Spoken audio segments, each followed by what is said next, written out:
తాకట్లో ఉన్న మీ బంగారాన్ని విడిపించి ఆ రోజు ఆన్లైన్ రేటుకి కొంటాం. Sharma gold company. నమస్కారం ఉమా గారు. నమస్తే అమ్మా.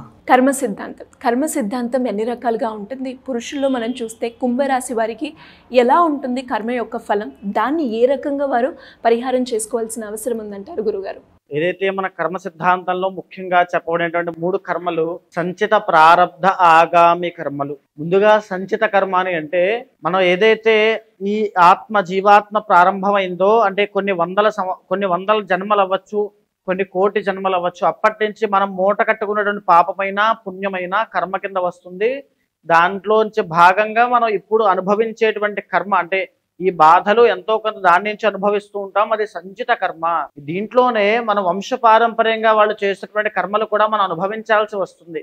సంచిత కర్మ అంటే ఉదాహరణకి కాలసర్పదోషం తీసుకున్నారనుకోండి. కాలసర్పదోషం మనం ఏం చెబుతూ ఉంటాం, ఇది మీ వల్ల మాత్రమే వచ్చింది కాదమ్మా, మీ వంశపారంపర్యంగా మీ అమ్మమ్మ గారికో నానమ్మ గారికో తాతయ్య గారికో వాళ్ళందరికీ ఉంది, దానివల్ల మీకు కూడా సంక్రమించింది అంటే వంశపారంపర్యంగా వచ్చే కర్మని కూడా మనం అనుభవించాల్సి వస్తుంది. అది కర్మ, అది దాన్ని సంచిత కర్మ అని అంటారు. ఇక దీంట్లో రెండవది ప్రారబ్ధ కర్మ. ప్రారబ్ధ కర్మ అని అంటే ఏదైతే ఇప్పుడు మనం ఈ దేహము ఈ జీవాత్మ ఎత్తిన తర్వాత ఏదైతే పనులు చేస్తూ ఉంటామో వాటిని ప్రారబ్ధ కర్మ అంటారు. ఉదాహరణకి మనం చేత్తో ఏదైనా దానం చేసాం అనుకోండి, ఒక సహాయం చేసాం అనుకోండి, తిరిగి సహాయం పొందుతాం. లేదు ఎవరైనా కొట్టాం అనుకోండి, తిరిగి మనం ఆ దెబ్బ తింటాం. లేక ఒక నిప్పును ముట్టుకున్నాం అనుకోండి, అది మనకి కాలుతుంది. అది ప్రారబ్ధ కర్మ. ఆ ప్రారబ్ధ కర్మ మన బుద్ధిని అనుసరించి ఉంటుంది. మన బుద్ధి భగవద్ ఆరాధన మీద ఆధారపడి ఉంటుంది, మన ఆచార వ్యవహారాల మీద ఆధారపడి ఉంటుంది. మనం యాస్ట్రాలజీ చెప్పినప్పుడు ఈ జాగ్రత్త తీసుకోండి, ఈ యొక్క వాహన ప్రమాదాల విషయంలో జాగ్రత్త, ఈ ఆరోగ్య సమస్యల విషయంలో జాగ్రత్త అని ఎందుకు చెప్తామంటే మన చేతులారా మనం కొన్ని జాగ్రత్తల ద్వారా కొన్ని కర్మల నుంచి తప్పించుకోవచ్చు. అదే ప్రారబ్ధ కర్మ. ఇక మూడవది ఆగామి కర్మ. అంటే ఇప్పుడు మనం ఏదైతే పుణ్యము కానీ పాపము కానీ చేస్తామో దీనికి ప్రతిఫలంగా, దీనికి రిఫ్లెక్షన్గా రాబోయేటువంటి రోజుల్లో కానీ రాబోయేటువంటి సంవత్సరాల్లో కానీ రాబోయే జన్మలో కానీ పుణ్యాన్ని పాపాన్ని మనం అనుభవించాల్సి వస్తుంది. దాన్నే ఆగామి కర్మ అంటారు. అంటే ఇన్ ఫ్యూచర్ అని అర్థం. కాబట్టి ఇప్పుడు మనం చేసే కర్మ రాబోయే మన జీవితాన్ని డిసైడ్ చేస్తుంది. కాబట్టి ఆగామి కర్మ కూడా కర్మ సిద్ధాంతంలో చెప్పబడింది. ఈ యొక్క కర్మలు అనేటువంటిది మనకి మాత్రమే కాదు, మానవులకి మాత్రమే కాదు, యక్ష కిన్నర కింపురుష దానవ మానవులందరికీ, పక్షులకి మృగాలకి అందరికీ వర్తిస్తుంది. ప్రతి జీవరాశి 84 లక్షల జీవరాశులు ఈ కర్మ సిద్ధాంతంలో ఉంటారు. ఈ రోజు నేను ఈ జన్మ ఎత్తచ్చు, ఇంత సౌకర్యవంతమైన జీవితాన్ని, ఇంత సౌకర్యవంతమైన కుర్చీలో ఇంత బట్టలు ఉన్నాయి, నాకు పెట్టుకోవడానికి ఒక వాచి ఉంది, చూడడానికి కళ్ళు బాగానే పనిచేస్తున్నాయి, వినబడుతున్నాయి, మాట్లాడగలుగుతున్నాను, ఇవంతా ఉంది అంటే ఎంతో కొంత పుణ్యకర్మ ఉంది. కాబట్టి ఇవేమీ లేని నాడు, ఇవంతా పోయిన నాడు నాకేమీ లేకపోవచ్చు. ఇదే కర్మ సిద్ధాంతము. దీనివల్ల ఇదే ఆస్ట్రాలజీకి మెయిన్ అండి. ఈ మూలమైనటువంటిది ఆస్ట్రాలజీకి కర్మ సిద్ధాంతము. ఆ కర్మను బట్టి మన రాశులు బట్టి వాళ్ళకి ఏ కర్మలు ఎలా ఎఫెక్ట్ అవుతాయి, ఎలాంటి విషయాల్లో జాగ్రత్తగా ఉండాలో చెప్పచ్చు. కుంభరాశి వారు ప్రజెంట్ వారు ఏ కర్మను అనుభవిస్తున్నారు అని ఏ విధంగా మనం తెలుసుకోవచ్చు అంటారు? వాటిని ఎలా గుర్తించాలి అంటారు? మరీ ముఖ్యంగా ఈ యొక్క కర్మ అనేటువంటిది కుంభరాశి వాళ్ళని జరిగినటువంటి కొన్ని సంవత్సరాలుగా ఆరోగ్యపరంగా, ఆస్తుల విషయంలో, ఆస్తి వివాదాల విషయంలో, లేకపోతే డబ్బులు నిలబడకపోవడం అనేటువంటి సమస్య విషయంలో, వ్యాపార నష్టాల విషయంలో, వైవాహిక జీవిత సమస్యల విషయంలో ఏమిటి అన్నీ చదివేస్తున్నారు అనుకుంటుంటారు చాలామంది. కానీ నిజమండి, జరిగినటువంటి గోచార ఫలితాలన్నీ కూడా అలాగే ఉన్నాయి. జరిగినటువంటి రోజుల్లో కుంభరాశి వాళ్ళకి అలాంటి ఎఫెక్ట్సే ఉన్నాయి. కొంతమంది వ్యసనాలు వారిన తెలుసో తెలియకో పడి ఎన్నో ఇబ్బందులు పడ్డారు. నాకు తెలిసిన వాళ్ళు కుంభరాశి వాళ్ళు హెచ్చరించినప్పటికీ కూడా స్టాక్ మార్కెట్లో ఇన్వెస్ట్ చేసి నష్టపోయిన వాళ్ళు ఉన్నారు. ఆరోగ్యపరంగా శ్రద్ధ తీసుకోకుండా ఇంజురీస్, అదే యొక్క సర్జరీస్ వరకు వెళ్ళిన వాళ్ళు చాలామంది ఉన్నారు. కుంభరాశి వాళ్ళకి ఆ ఎఫెక్ట్ ఉంది.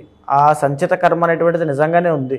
దాన్ని ఇప్పటికైనా, ఎందుకంటే ఇంకా వాళ్ళకి అయిపోలేదు, ఇంకా ఒక 2.5 years పాటు ఖచ్చితంగా ఉంది ఏలినాటి శని. సో ఏంటంటే ఆరోగ్యం పట్ల ప్రత్యేకమైన శ్రద్ధ తీసుకోకపోయినా, ఆర్థిక లావాదేవీల విషయంలో ఒక ప్రత్యేకమైన శ్రద్ధ తీసుకోకపోయినా, లేకపోతే ఆర్థిక విషయాల్లో దాని ఫైనాన్షియల్ మేనేజ్మెంట్ చూసుకోకపోతే, ఎవరి దగ్గర అంత అప్పు చేస్తున్నారు, దేనికి అప్పు చేస్తున్నారు, అప్పు చేయాల్సిన అవసరం ఏమిటి, అసలు ఖర్చు పెట్టాల్సిన అవసరం ఏంటి, దాన్ని ప్రతిదీ కూడా కూలంకషంగా చూసుకోకపోతే, చర్చించుకొని ఆలోచించుకొని దిగకపోతే కంప్లీట్గా పీకల లోతు దాకా అప్పులో మునిగిపోతారు.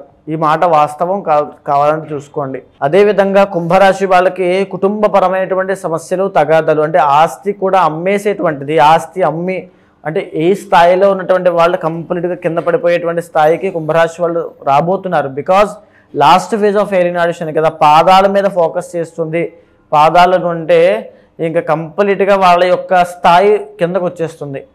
అంటే అన్ని విషయాల్లోనూ వీళ్ళకి ఏదో ఒక ఇబ్బంది కనబడుతూనే ఉంటుంది. బికాజ్ సెకండ్ హౌస్లో శని, మాట్లాడేటువంటి మాట విషయంలో చాలా జాగ్రత్తగా ఉండాలి, డబ్బుల విషయంలో చాలా జాగ్రత్తగా ఉండాలి, తల్లిదండ్రుల ఆరోగ్యాన్ని చాలా ప్రత్యేకమైన శ్రద్ధ పెట్టి చూసుకోవాలి. వైవాహిక జీవితంలో ఎంటర్ అయిన తర్వాత అత్తగారు మామగారితో తగువులు రాకుండా చూసుకోవాలి, అత్తగారు సపోర్ట్ ఉండేలా చూసుకోవాలి కుంభరాశి వాళ్ళు రాబోయేటువంటి రోజులన్నీ కూడా.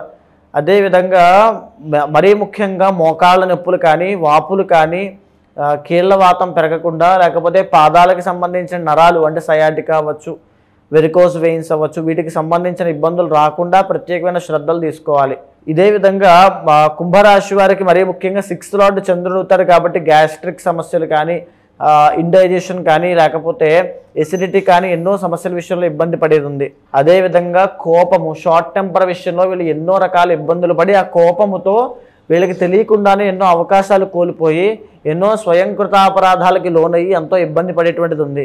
ఆ విషయంలో ఇబ్బంది పడకుండా చూసుకోవాలి. అదేవిధంగా 8th లార్డ్ బుధుడు అవుతాడు కాబట్టి బంధువుల దగ్గర నుంచి ఆర్థిక నష్టాలు కలుగుతాయి. ఆ విషయంలో కూడా ప్రత్యేకమైన శ్రద్ధ వహించాలి. కర్మ అనేటువంటిది ఖచ్చితంగా వెంటాడుతూ వస్తుంది, ఇబ్బంది పెట్టడానికే చూస్తుంది. కర్మ మీరు అనుభవించేంత వరకు వదలదు. కానీ ఎప్పుడైతే భక్తి శ్రద్ధలతో మనసా వాచా కర్మను మనం ఆచరిస్తామో అక్కడి నుంచి మనం చేసిన కర్మ ఖచ్చితంగా ఉపశమనం కలుగుతుంది, కర్మానుభవం తగ్గుతుంది. దానివల్ల ఎక్కడో అంటే ఒక పెద్ద భారము ఏదైతే మనం భరించలేని భారంగా ఉండేటువంటి సమస్య కూడా చిన్నగా మనకు అనిపిస్తుంది. మనం చాకచక్యంగా వాటిని దాటేస్తాం. ఇది ఇలా జరగాలంటే భగవద్ అనుగ్రహం ఖచ్చితంగా కావాలి.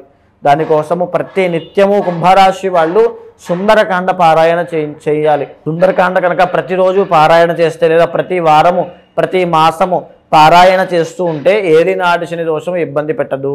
దానివల్ల కార్య సాధన జరుగుతుంది, దానివల్ల దిగ్విజయం కలుగుతుంది, అఖండ ఐశ్వర్యం కలుగుతుంది. సుందరకాండ పారాయణ వల్ల అది ప్రతినిత్యం ఇంట్లో చేసిన శుభం కలుగుతుంది. ఎవరికైనా కూడా జాతకరీత్యా సమస్యలు ఉన్నా, మీరు చెప్పిన ఏవైతే సమస్యలు వాళ్ళు ఎదుర్కొంటున్నారో దానికి సంబంధించిన పరిహారం చేసుకోవాలి అన్నా, లేదంటే శని దోషాలకి పూజలు చేసుకోవాలి అనుకునే వాళ్ళు మిమ్మల్ని ఏ రకంగా సంప్రదించాల్సిన అవసరం ఉందంటారు గురుగారు? కింద కనిపించినటువంటి కాంటాక్ట్ నెంబర్కి కాంటాక్ట్ అవ్వండి. ఖచ్చితంగా ఇంటర్నల్ జాతకం చూస్తాను. మీ యొక్క డేట్ ఆఫ్ బర్త్ కానీ, టైమ్ ఆఫ్ బర్త్ కానీ, ప్లేస్ ఆఫ్ బర్త్ కానీ 3 కావాలి. అది ఉన్న తర్వాత గోచార గ్రహచారాల సమన్వయం చేసుకున్న తర్వాత మీతో మాట్లాడిన తర్వాత మీ ప్రాబ్లం ఏంటో విన్న తర్వాత మీ కోరిక ఏంటో తెలుసుకున్న తర్వాత అది అవుతుందా లేదో తెలుసుకుని అయ్యే ఛాన్సులు ఏమాత్రం ఉండి ఏదైనా దోషాలు అంటుంటే ఏ పూజ అయినా ఏ యాగమైనా ఏది చేస్తే మంచి జరుగుతుందో చూసి అది చేయిస్తాను, అది జరిగేలా చూస్తాను. వీటికి శ్రీగారు ఫిబ్రవరి 26వ తారీఖు అంటే కొన్ని ప్రత్యేకమైన తిథులు కానీ, ముహూర్తాలు కానీ, రోజులు కానీ ఎందుచేత అంత విశేషంగా చెప్పబడ్డాయి అని అంటే వాటికి ఆ విలువ ఉంటుంది. ఉదాహరణకి గురు పుష్యమి ఆదివారం లాంటివి ఎన్నో. అలాంటి ఒక అద్భుతమైనటువంటి రోజు ఈ యొక్క మాఘ బహుళ చతుర్దశి మహాశివరాత్రి. మాఘమాసానికి ఉన్నటువంటి ప్రత్యేకత నేను ఆల్రెడీ చెప్పాను, మళ్ళీ అందరికీ చెప్పాల్సిన ఇది లేదు, అందరికీ తెలుసు కాబట్టి. ఈ ఫిబ్రవరి 26వ తారీఖున ఒక గొప్ప కార్యక్రమం చేయబోతున్నామండి. కర్మ ప్రాయశ్చిత్త రుద్రతంత్రము దాని పేరు. అంటే ఎవరైనా ఏ కర్మల వల్ల ఇబ్బంది పడుతున్నప్పటికీ కూడా వాటిని ప్రాయశ్చిత్తం చేసుకోవడం కోసం భక్తిపూర్వకంగా స్వామిని అర్చించి సేవించి తరించడమే కర్మ ప్రాయశ్చిత్త రుద్రతంత్రానికి ఒక ముఖ్య ఉద్దేశ్యము. ఎవరైతే ఈ కార్యక్రమంలో పాల్గొంటారో 26వ తారీఖు సాయంత్రము అంటే సంధ్యావేళ మొదలవుతుంది. రాత్రంతా జాగారం ఉంటూ స్వామి యొక్క కైంకర్యంలో, స్వామి యొక్క సేవలో చేస్తూ మీకు ఎలా అయితే నవవిధ భక్తి ఉంటాయో వాటి ద్వారా స్వామిని సేవించి జరిగేటువంటి కార్యక్రమ వివరణ అంతా కూడా మీకు మా వాళ్ళు చెప్తారు. అంతా కూడా దాంట్లో పాల్గొన్న వాళ్ళకి ఎలాంటి సమస్యలు ఉన్నా శ్రీగారు, జాతక దోషాలు, వార ఫలితాలు, మాస ఫలితాలు, ఇంటర్నల్ జాతక దోషాలు ప్రతిదీ కూడా ఏకకాలంలో తొలగిపోతాయి. కర్మ అనేటువంటిది ప్రాయశ్చిత్తం అవ్వబడుతుంది కాబట్టి అద్భుతమైన లాభాలు, సుఖ సౌఖ్యాలు, ఆనందము, కుటుంబ జీవనము అంతా కూడా సవ్యంగా జరిగి అద్భుతంగా ఉంటారు. ధన్యవాదాలు గురుగారు. నమస్తే. సుమన్ టీవీలో మీ పర్సనల్ అండ్ బిజినెస్ ప్రమోషన్స్ కోసం కింది నెంబర్కి కాంటాక్ట్ చేయండి.